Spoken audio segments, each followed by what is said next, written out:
Bien, en este video vamos a repasar el tema de la isomería. Como decíamos, la isomería es el estudio de los isómeros. ¿Y qué es lo que entendemos como isómeros? Bueno, los isómeros son compuestos que tienen la misma composición pero estructura diferente.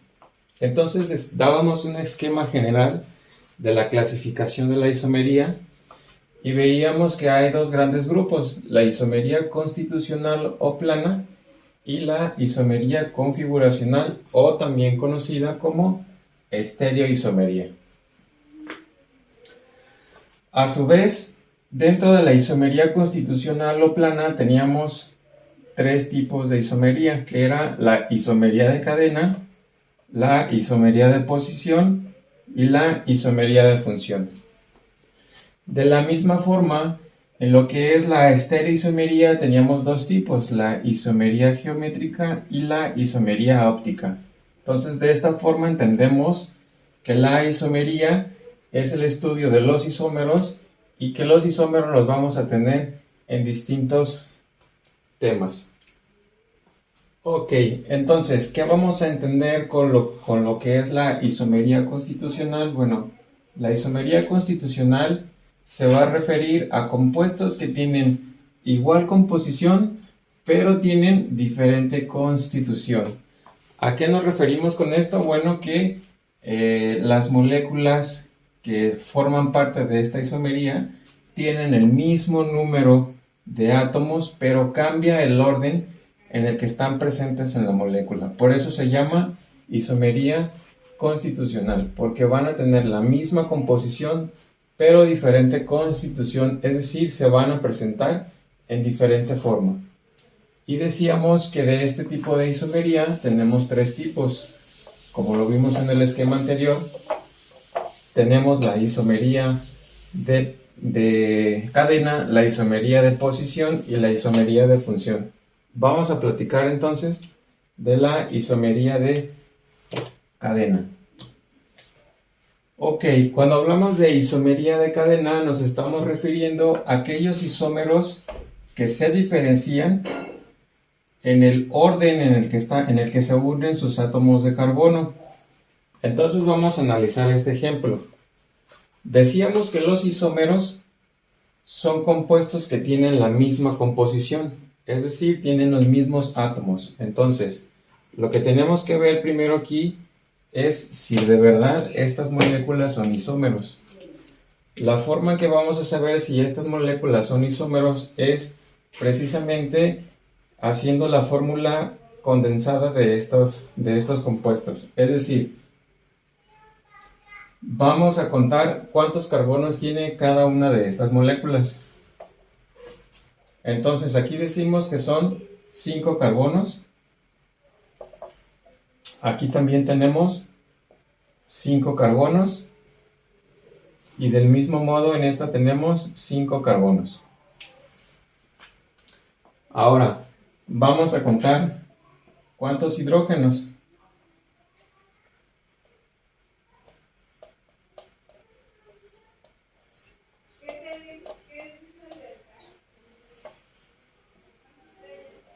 En este lado tenemos 12 hidrógenos. Aquí tenemos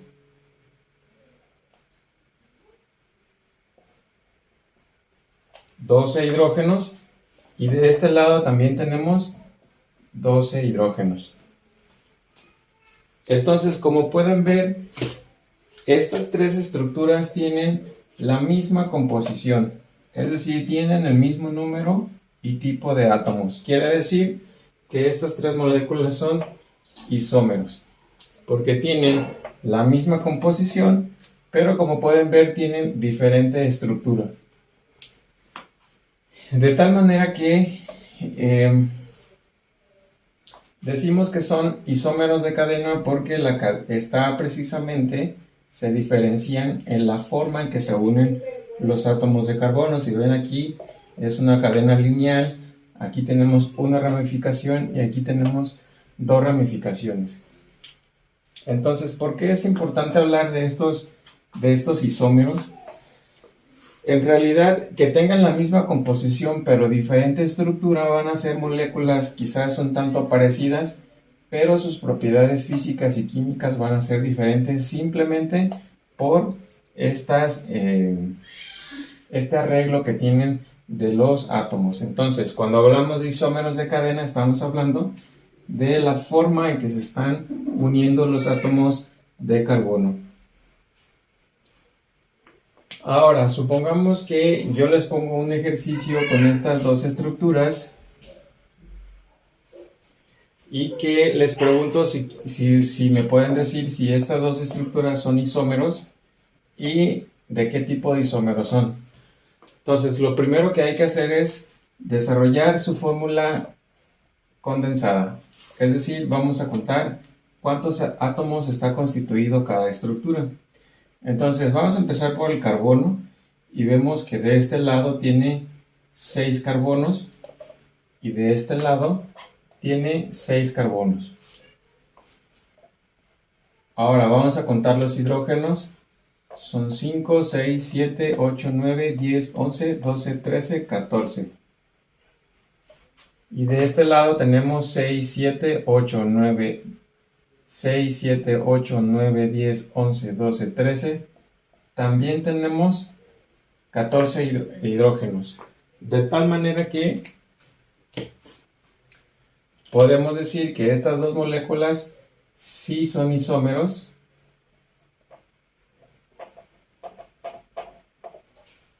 Y como vemos, esta estructura es lineal y esta es ramificada. En realidad, lo único que está cambiando es precisamente la forma en que están unidos los carbonos. Entonces son isómeros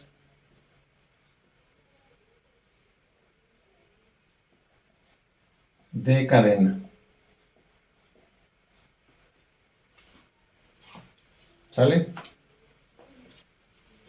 Por su parte, cuando hablamos de isomería de posición, nos vamos a referir a isómeros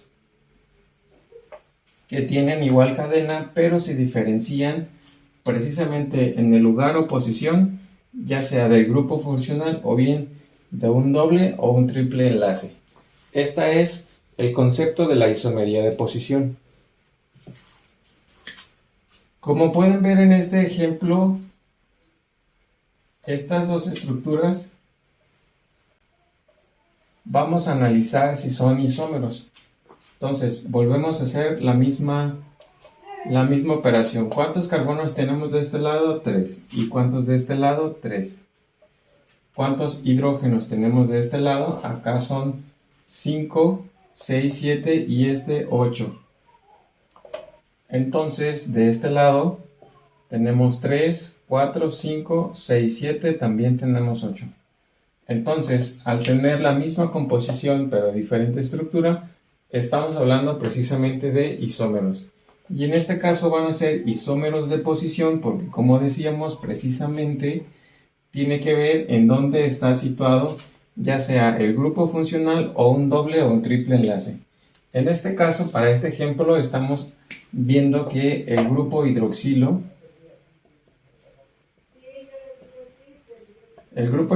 de esta cadena está ubicado en el extremo de la cadena y en este caso está ubicado en el medio.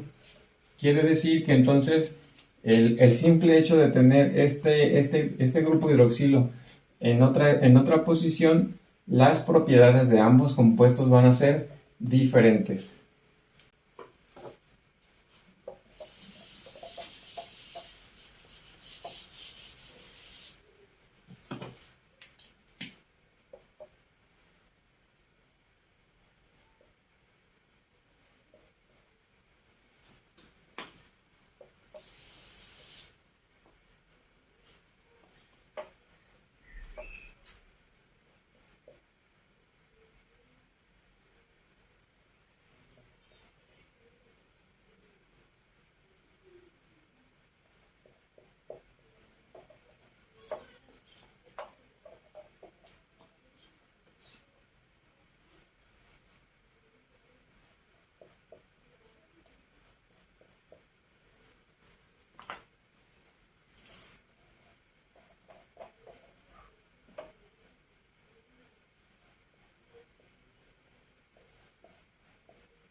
Bien, un ejemplo de isomería de posición también lo podemos ver en este ejemplo. Tenemos estas dos estructuras.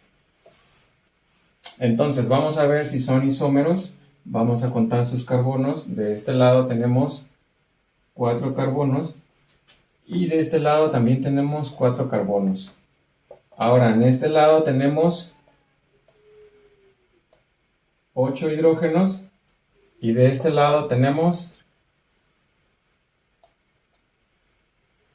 8 hidrógenos. Como pueden ver, tienen la misma composición, pero tienen su estructura diferente, y en este caso ambos son lineales, pero el doble enlace está posicionado en diferente número de carbono. Entonces esto sería otro ejemplo de isomería de posición. Simplemente por el hecho de este doble enlace tenerlo aquí y este acá, estos compuestos ya van a tener propiedades diferentes, aunque su composición sea la misma.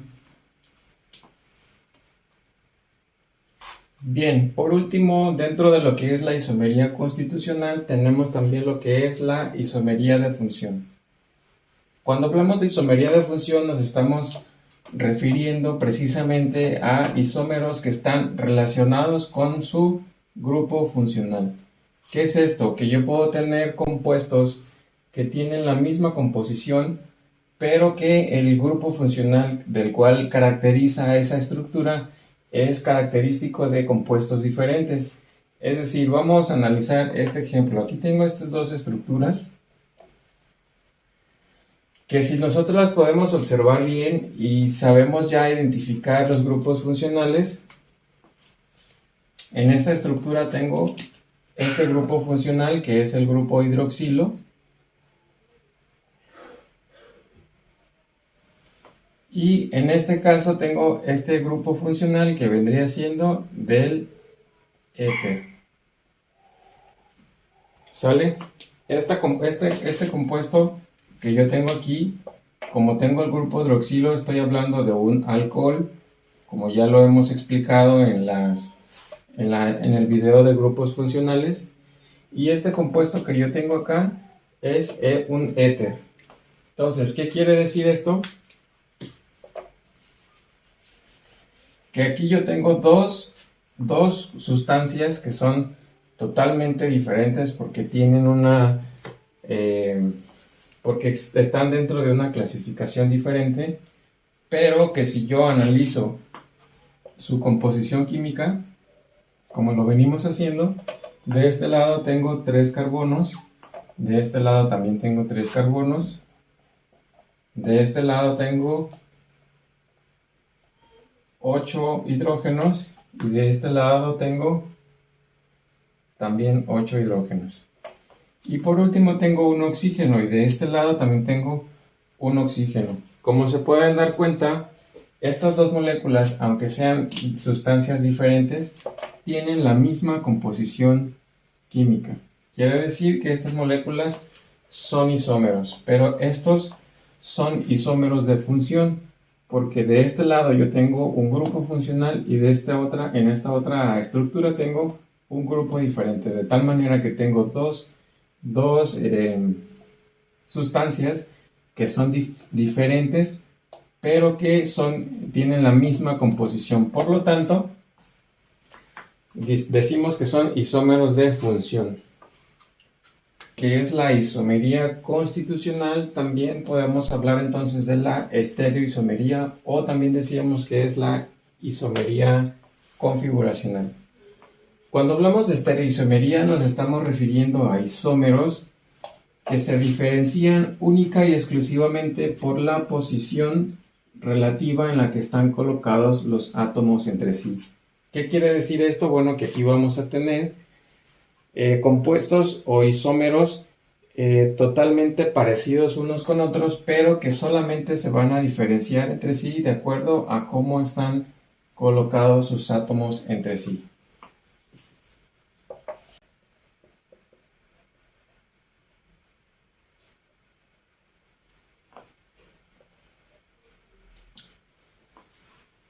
Y también decíamos que a su vez en la estereoisomería vamos a tener dos tipos de isómeros, aquellos que son de la isomería geométrica y los que son de la isomería óptica. Entonces vamos a analizar cada uno de ellos. Ok, entonces cuando hablamos de isomería geométrica nos estamos refiriendo a aquellos isómeros o este tipo de isomería se va a presentar cuando hay un doble enlace. Esta es como una de sus características principales. Tiene que haber un doble enlace o un anillo, y siempre y cuando los sustituyentes sean iguales. Entonces, para que pueda suceder que una molécula sea isómero de otra y que esta isomería sea del tipo isomería geométrica, recuérdenlo, tiene que haber un doble enlace o un anillo, y siempre y cuando los sustituyentes sean iguales. Vamos a ver esto con un ejemplo. En este caso, yo tengo esta molécula y tengo esta molécula. Si quiero saber si estas moléculas son isómeros, pues tendría que ver su composición, ¿no? Primeramente, vamos viendo, son 4 carbonos. De este lado también hay 4 carbonos. Aquí tenemos 8 hidrógenos y aquí tenemos 8 hidrógenos. Entonces, en efecto, estas dos moléculas son isómeros, ¿sale? Entonces, decíamos que un isómero de tipo de isomería geométrica va a ser aquellos en los cuales exista un doble enlace. Entonces, aquí se cumple, ¿no? Hay un doble enlace. Y también que los sustituyentes sean iguales. Los sustituyentes vendrían siendo esta parte. Estos son los sustituyentes.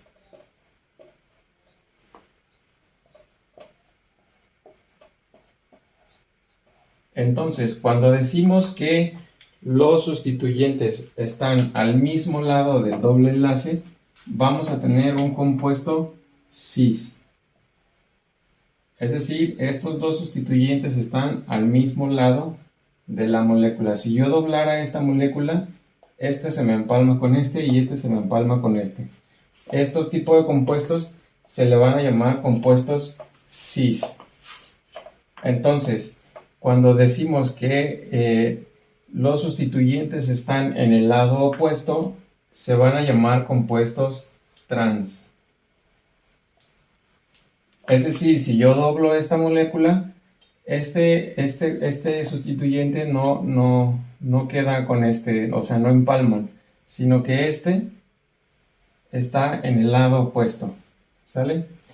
Entonces, esta es la regla general para denominar los tipos de compuestos que son isómeros de geometría, que deben de tener un doble enlace y sustituyentes iguales, pero van a ser un compuesto cis si estos sustituyentes están al mismo lado del doble enlace, y van a ser trans si están de un lado opuesto.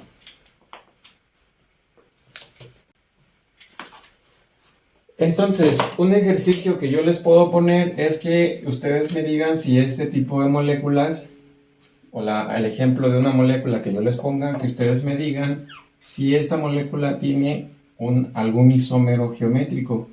Entonces, lo primero que hay que hacer es ver dónde está ubicado el doble enlace. Y el doble enlace está de este lado. Entonces, esto lo voy a poner así. Ahora vamos a colocar los sustituyentes. En este caso tenemos de este lado del enlace 2 hidrógenos, que quedaría entonces así. Y de este lado tenemos un hidrógeno y tenemos el otro sustituyente. Entonces, como pueden ver,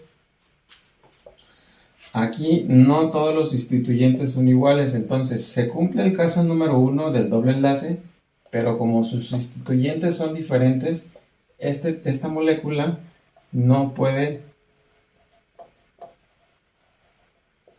tener isómeros geométricos. ¿Sale? Esta molécula no puede tener isómeros simétricos porque sus sustituyentes no son iguales.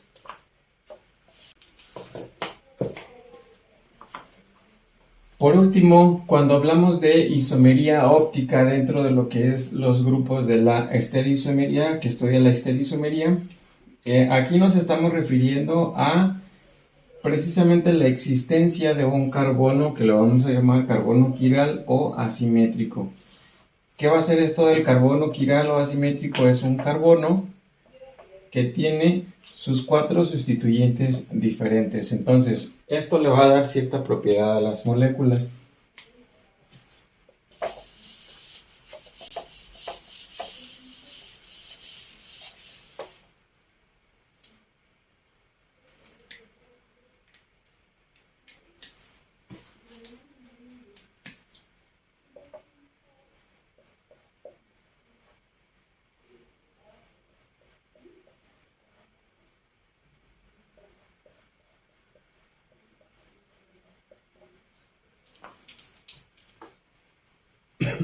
Bueno, vamos a explicarlo con este ejemplo. Tengo esta molécula y precisamente yo quiero saber si es un isómero, si puede tener un isómero óptico, ¿no? Entonces, aquí lo que voy a hacer es precisamente desarrollar esto. Decíamos que para que pueda suceder una isomería óptica debe existir un carbono quiral. Y que el carbono quiral va a ser un carbono que sus 4 sustituyentes son diferentes. En este caso, aquí yo estoy representando esta molécula así, y aquí yo puedo identificar que este carbono de aquí tiene este sustituyente, tiene este sustituyente, tiene este sustituyente y tiene este sustituyente. Es decir, los 4 sustituyentes de este carbono son diferentes. Entonces yo voy a decir que este carbono es el carbono quiral. ¿Sale? ¿Qué me indica entonces esto que es un carbono quiral? Quiere decir que si yo estoy viendo esta molécula desde un espejo, si yo esta molécula la puedo ver en un espejo, voy a tener una cosa así.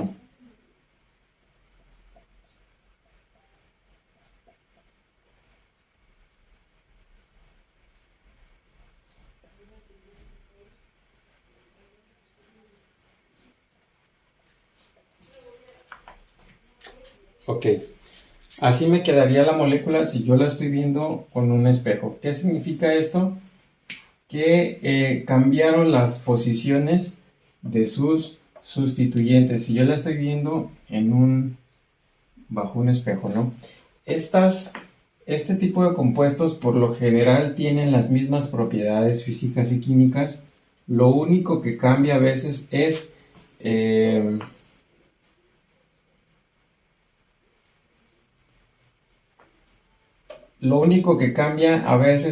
la desviación de la luz polarizada que pueden dar. O sea, si yo tengo dos compuestos que son sometidos a cierta luz, van a desviar la luz de diferente forma, precisamente por esta presencia de isómeros ópticos. Por eso se le llama también isomería óptica. Entonces, lo que podemos deducir aquí es que aquí está el carbono quiral y este carbono quiral en realidad se queda en la misma posición. Lo único que cambia es el lugar de los sustituyentes. Entonces, por eso decimos que este carbono es quiral. Tiene sus 4 sustituyentes diferentes y por lo tanto puede haber diferentes acomodos de la molécula, pero siempre el carbono quiral va a quedar en la misma posición. Entonces, a esto nos referimos con el tema de la isomería óptica. Aquí lo importante es saber identificar el carbono quiral. Puede haber más de un carbono quiral en una molécula. Veamos un ejemplo más. Tenemos este compuesto que queremos ver si vamos a identificar su carbono quiral y vamos a ver también su isomería, ¿no? Entonces aquí tenemos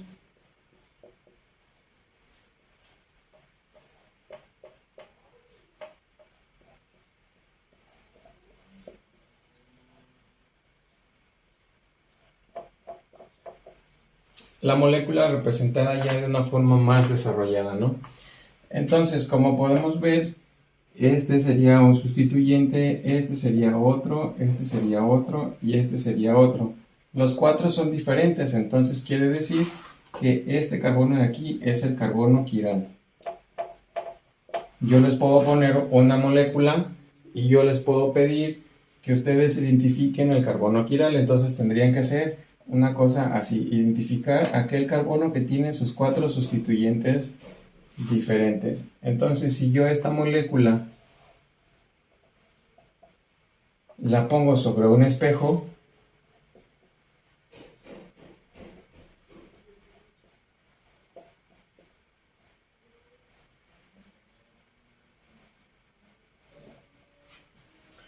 va a suceder lo mismo que en el ejemplo anterior. El carbono quiral se mantiene en su posición y lo único que cambia son la posición de estos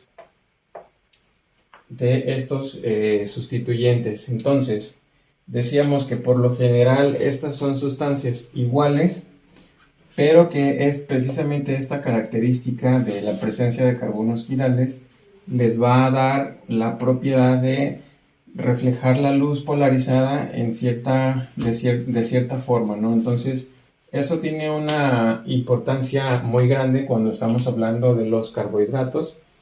Lo van a revisar ustedes cuando vean en bioquímica de los alimentos precisamente el tema de los carbohidratos. Van a ver que esta propiedad de desviar la luz tiene mucho que ver con algunas propiedades de ciertas moléculas en específico. No llegamos tan lejos, aquí nada más hay que entender que tenemos que identificar estos carbonos. Es importante entonces hablar de todo esto que hemos hablado de la isomería, precisamente porque los siguientes temas que vamos a desarrollar van a ser ya nomenclaturas de cada uno de los grupos funcionales, de tal manera que vamos a ver que en las cadenas vamos a tener ciertas ramificaciones que las vamos a llamar radicales. Estos radicales vamos a ver también en las siguientes sesiones que estos radicales que se puedan presentar en las cadenas tienen ciertas características y también hay que nombrarlos de cierta forma. Y para poder nombrarlos vamos a ver que existen precisamente isómeros en estos radicales. Entonces, ya hablando de la isomería de forma general, ya vimos cómo se compone el tema de la isomería, cómo se clasifica, y espero que con los ejercicios que deje en plataforma podamos poner en práctica estos conceptos. Entonces, hasta aquí termina el tema de isomería.